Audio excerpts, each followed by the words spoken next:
आज हम लोग हिंदी साहित्य के ज्वाज्वलमान नक्षत्र सूर्यकांत त्रिपाठी निराला द्वारा रचित प्रियतम कविता के बारे में हम लोग पढ़ेंगे। लेकिन इस कविता को पढ़ने से पहले सूर्यकांत त्रिपाठी निराला के कवि परिचय के बारे में जानने का प्रयास करेंगे। साहित्य की सभी विधाओं के समर्थ स्रष्टा पंडित सूर्यकांत त्रिपाठी निराला हिंदी के एक जथा नाम महाकवि थे। वे कविता के रचयिता मात्र नहीं, स्वयं एक विराट महाकाव्य के नायक बनकर जिए और इतिहास बनकर उन्होंने अपनी जीवन लीला समाप्त की।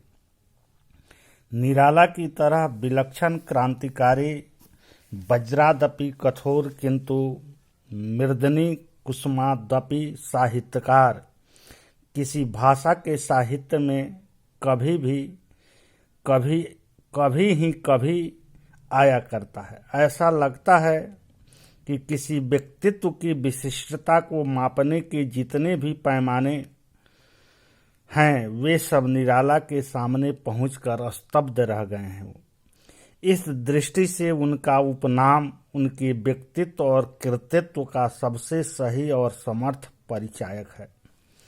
जिस शिल्पी ने विख्यात रोम के महावीर सीजर की मूर्ति तराशी थी,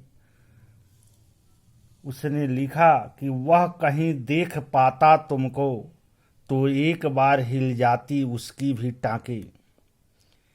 निराला ने जीवन का जितना कठोर संघर्ष झेला और आपदाओं की रगड़ से जिस प्रकार उनकी छाती छिलती रही, वैसा संभवतः भारत के किसी भी दूसरे इतने बड़े साहित्यकार के साथ न हुआ होगा।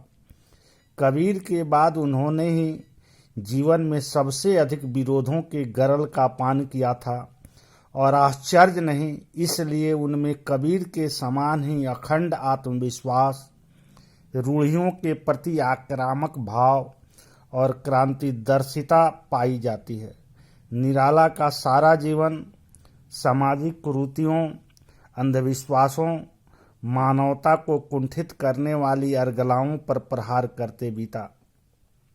उनके साहित्य का एक बहुत बड़ा अंश उनके इसी संघर्ष का दस्तावेज है। निराला का मुक्त छंद हिंदी साहित्य में वरदान बनकर आया, और न केवल उसने काव्य का